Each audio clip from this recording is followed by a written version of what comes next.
আসসালামু আলাইকুম, welcome back to my channel healthy food studio. আজকে তৈরি করে দেখাচ্ছি সর্ষে ইলিশ সবচাইতে সহজভাবে। আসলে ইলিশ তো অনেকভাবেই রান্না করা যায়, কিন্তু ইলিশের সাথে সর্ষে ইলিশ নামটা যেন যুক্ত হয়ে গেছে, তাই চেষ্টা করেছি সবচাইতে সহজ কিন্তু খেতে খুবই টেস্টি হয়েছে। আশা করছি এই সহজ রেসিপিটা আপনাদের কাছেও ভালো লাগবে। ভালো লাগলে একটা লাইক দিতে ভুলবেন না। চলুন দেখে নেওয়া যাক রেসিপিটা। সর্ষে ইলিশ রান্নার জন্য আমি 4-5 টুকরো ইলিশ নিয়েছি। এগুলো কেটে ধুয়ে পরিষ্কার করে নিয়েছি।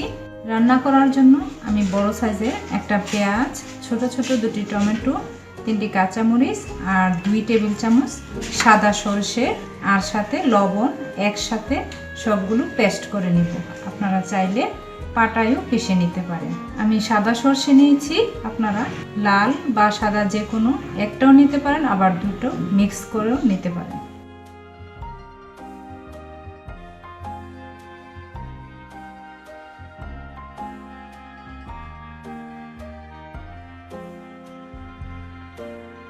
ব্লেন্ডার করার পর অবস্থাটা এরকম হয়েছে। লবণ আর কাঁচামরিচ দিয়ে ব্লেন্ড করলে সর্ষের যে তেতো ভাব সেটা আর থাকে না, তাই লবণ আর কাঁচামরিচ দিয়ে পেস্ট করবেন। চুলায় একটি প্যান বসিয়ে আমি 1/3 কাপ দিয়ে দিচ্ছি সরিষার তেল। সর্ষে ইলিশ রান্না করতে অবশ্যই সরিষার তেল ইউজ করবেন। সরিষার তেল দিয়ে রান্না করলেই রান্নাটা স্বাদ হয়। সরিষার তেলটা খুব ভালোভাবে গরম করে নিতে হবে, যাতে তেলের কাঁচা স্মেল না থাকে। তেলটা এখন গরম হয়ে আসছে। এখন দিয়ে দিচ্ছি ব্লেন্ড করা মশলাগুলো। এখন দিয়ে দিচ্ছি 1 চা চামচ হলুদ গুঁড়া, 1 চা চামচ লাল মরিচের গুঁড়া। আমার মাছগুলো ফ্রোজেন করা, অনেক দিন যাবত ফ্রিজে ছিল, তাই এখানে আমি 1/2 চা চামচ আদা রসুনের পেস্ট দিচ্ছি। মাছগুলো যদি আপনাদের ফ্রেশ হয় বা তাজা হয়, সেক্ষেত্রে আদা রসুনের পেস্ট দিতে হবে না। আমি সরিষা পেস্ট করার সময় লবণ ব্যবহার করেছি, সেজন্য এখানে আমি এখন 1/2 চামচ লবণ দিয়ে দিচ্ছি। এখন মশলাগুলো আমি ভালোভাবে কষিয়ে নিচ্ছি। মশলাগুলো 3-4 মিনিট কষিয়ে নিয়েছি।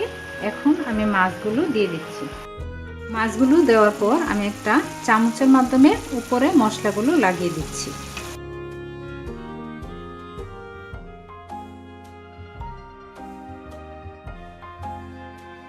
আবার উল্টে পাল্টে মশলাগুলো লাগিয়ে নিচ্ছি।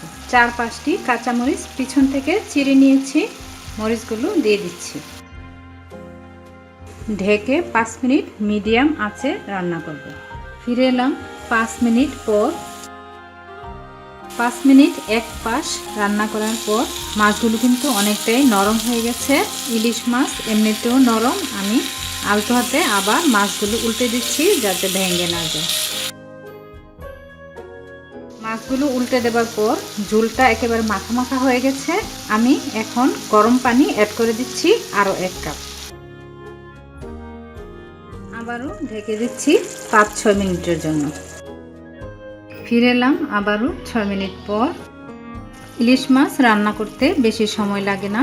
আমার রান্নাটা করতে প্রায় 15 থেকে 16 মিনিট সময় লেগেছে। রান্নাটা হয়ে গেছে। এখন ঠান্ডা করে সার্ভ করে নিয়ে আসছি। ইলিশ মাছ রান্না করতে অতিরিক্ত মশলা ব্যবহার করতে হয় না, কারণ ইলিশের একটা সুন্দর সুবাস আছে। অতিরিক্ত মশলা ব্যবহার করলে ইলিশের স্বাদ নষ্ট হয়ে যায়। মশলা কষানোর পর আমি মোট 15 মিনিট মাছটাকে রান্না করেছি। এই মাছটাও খুব ভালোভাবে কুক হয়ে গেছে। তৈরি হয়ে গেল বাঙালিদের সবচেয়ে পছন্দের সর্ষে ইলিশ। আর এর থেকে খুবই সুন্দর একটা সুবাস আসছে। অবশ্য সুবাসটা শুধু আমিই পাচ্ছি, আপনারা অবশ্য পাচ্ছেন না। আশা করছি সর্ষে ইলিশের সহজ রেসিপিটা আপনাদের কাছে ভালো লাগবে। ভালো লাগলে আপনারা বাসায় ট্রাই করবেন এবং আমার চ্যানেলটির সাথেই থাকবেন। এতক্ষণ সাথে থাকার জন্য অনেক ধন্যবাদ। সবাই খুব ভালো থাকবেন। আল্লাহ হাফেজ।